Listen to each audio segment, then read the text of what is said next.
झारखंड में जल्द ही नगर निकाय चुनाव हो सकते हैं, क्योंकि पिछड़ा वर्ग आयोग ने ट्रिपल टेस्ट की रिपोर्ट जो है वो नगर विकास विभाग को सौंप दी है और ऐसा अब लग रहा है कि जल्द ही इसको लेकर घोषणा भी हो सकती है। आपको बता दूं कि पूर्व मुख्य सचिव अलका तिवारी अब जो है वो राज्य निर्वाचन आयुक्त बन गए हैं और उनके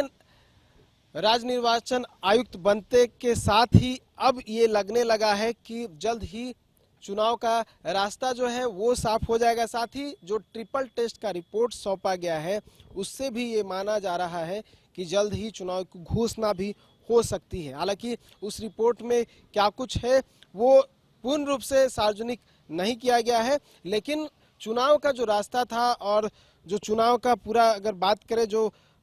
पेज था वो इसी ट्रिपल टेस्ट के रिपोर्ट के कारण जो है वो फंसा हुआ था और ये पेज जो है अब लगभग जो है हटता हुआ दिखाई दे रहा है। और क्योंकि रिपोर्ट सौंप दिया गया है और अगर सबसे महत्वपूर्ण बात कहूं तो क्योंकि इस मामले में झारखंड हाई कोर्ट में भी अवमानना याचिका चल रही है, इस पर सुनवाई लगातार हो रही है। और इससे पहले जो सुनवाई हुई थी जिसमें तत्कालीन मुख्य सचिव, तत्कालीन जो विभाग के संबंधित अधिकारी थे उन्हें बुलाया गया था कोर्ट में और अब जो है उस मामले की सुनवाई 14 अक्टूबर को होनी है और 14 अक्टूबर को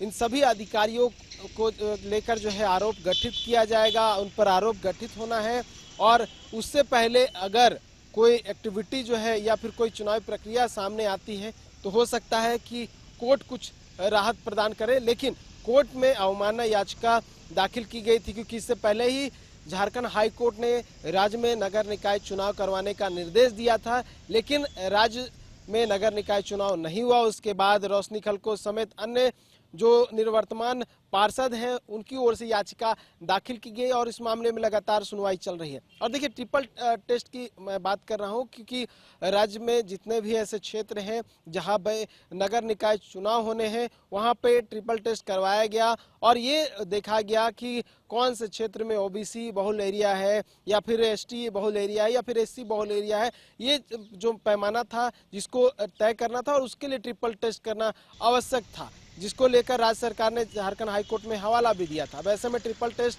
कंप्लीट हो चुका है तो हो सकता है कि जल्द ही चुनाव की घोषणा हो जाए, क्योंकि चुनाव आयोग की तरफ से जो वोटर का लिस्ट होता है वो भी राज्य सरकार को दे दिया गया है। तो